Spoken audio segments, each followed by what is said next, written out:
Hey guys, so today I decided to try to clean up this old engine that came out of my 76 Chevy.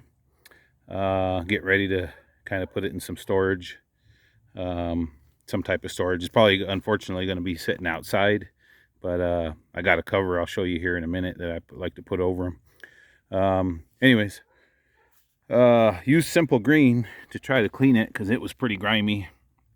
And I don't know if I was real impressed with how good it worked. It seemed to work okay.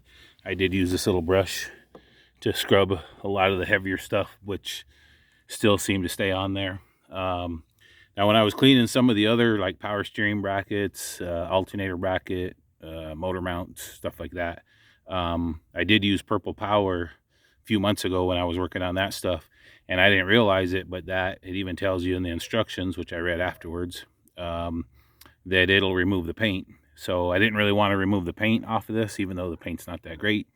But for now, like I say, I'm just trying to get it a little bit degreased. So as I put it in storage, it's not, whenever I deal with it later, it's not grease that's been dried on for years and years and years.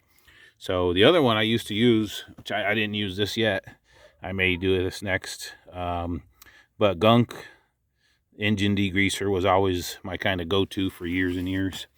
So, but I'll be honest, once I got that gas pressure washer, the just high pressure seemed to work great. Worked better than any kind of letting any kind of cleaner soak in there and stuff. But since I'm still using my little cheapy electric pressure washer that doesn't seem to make as much pressure, that doesn't seem to phase it. So I went ahead and used Simple Green, which it worked okay on some stuff, but still left a little bit behind.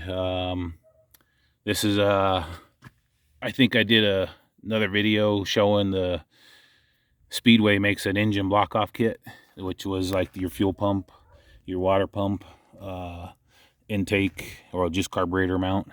And then these, which I didn't have these on at the time, but I have since put them on. And then instead of using regular bolts, I went down to, I think, Ace Hardware, and I was just able to buy these little plastic bolts. And they were a little bit cheaper probably than the regular bolts, but one advantage I saw was I don't have to worry about these getting rusty and sticking in there and being a hard time taking them out later. If for some reason they do get stuck, I just heat them up and just melt them and they'll come out. But anyways, the other thing I don't think I ever made a video on was this engine stand. And this was from Speedway, and it was pretty reasonable, like 30 bucks. I did buy another style that just bolts onto the motor mounts here, and then it's got a bar that goes down and then just some legs, and it's advertised that you can use that with the transmission even still bolted on. So I haven't tried using that set. I have it somewhere. I'd have to dig around and look for it, but they were, I think, a little bit more. But this set, like I say, was in the $30 to $40 range. The only thing I did notice, a couple of things, and I put it together, these bolts are so close together, you can't get a socket on there. So everything, all these bolts, which it's kind of nice. You got to take out both bolts, I believe, or maybe just this lower one. But this does fold down, and then I think these two, I had to take both of them out. Then you can fold it down and put one back in. I thought that was I think if they space those better, not only would it make it easier for putting it together, you can see how close those are too, but you would be able to just take one bolt out, fold this up for storage or whatever. But anyways, and then just now, so this has been sitting outside, and I believe that's powder coated, but I just noticed now, pressure washing this, that coating's peeling off over there. So, and it's a little faded, but I'm sure they don't intend for this to be outside storage either. This is probably something, and there's a caster kit you can buy to put wheels on this as well. And that, if you had it inside a shop on concrete, that'd be a lot more convenient to roll it around and stuff. Anyways, let me know what you guys use to clean up. If there's something you guys like to use better. When I was doing the motor mounts and other brackets and stuff like that, I did use oven cleaner, but that was peeling the paint off as well. So that didn't seem to work all that great. So one other thing I thought I'd mention, if you can find these anywhere, and I want to say Chevy used these in the late 80s. There was a kit. I bought this from GM. I don't think they sell it anymore. But it was the nut, this little star, which if you can see is like a Torx, what they call it, the external Torx or the E sockets. But anyways, this is a little piece of metal that's like pre-stressed, so it's arced, so it's got a little top marked on it. I don't know if you can see that, but it says top. But when I've put those on, and I put these on 3 or 4 different of my engines, never had a valve cover leak again. And they're pretty neat, pretty nice. Like I said, I did buy some from GM. I had the part number somewhere, but I tried looking it up the other day, and they're not available anymore anyway, so I don't think the part number would do all that great. I've seen similar style, some that just use a bolt instead of the stud with a nut, which of course you would need a longer bolt because these are pretty thick. These are probably, I don't know, 3/16 of an inch thick, so you'd need a longer bolt. But they work really good. When I found out about them, like I said, I bought 2 or 3 sets, and I found some at the junkyard, stripping parts off of trucks. Like I say, I think these came factory, I don't know, sometime before they went to the center bolt valve covers.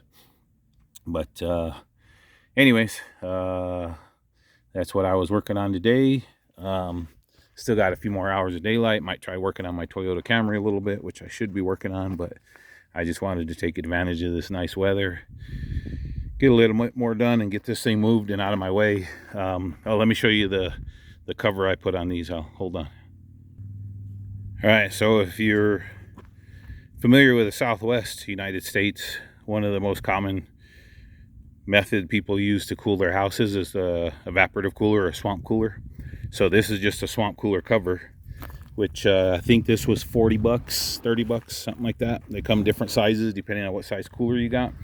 But now they make side draft and down draft. So this is a down draft, so it's got the 4 sides on it.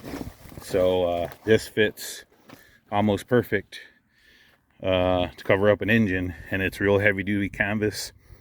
Yeah, I like this better than a tarp. I think tarps will tend to kind of trap the moisture, and then you definitely don't want moisture in there. But if you're temporarily, which is what my goal is, to temporarily be storing this stuff outside, hopefully at some point get enough room inside the sheds I can get them moved in there. But covering them up with a swamp cooler works pretty well. I've got another one back here. I'll show you real quick. All right, see, this one is actually one of the 4.3s that I put on an engine stand. So you can pick these covers up rather than buying them new. You can get them, a lot of people will replace these when they get torn or a little damaged. And you can pick these up on Craigslist pretty cheap. But even new, like I said, especially if you buy them in the beginning of summer, most people are buying these in the wintertime. So during the winter or in the spring, you can usually sometimes find a clearance sale on them if you want to buy them new. But I've picked up quite a few of them used. But they work pretty good. But anyways, just wanted to show you guys that one too. Thanks for watching.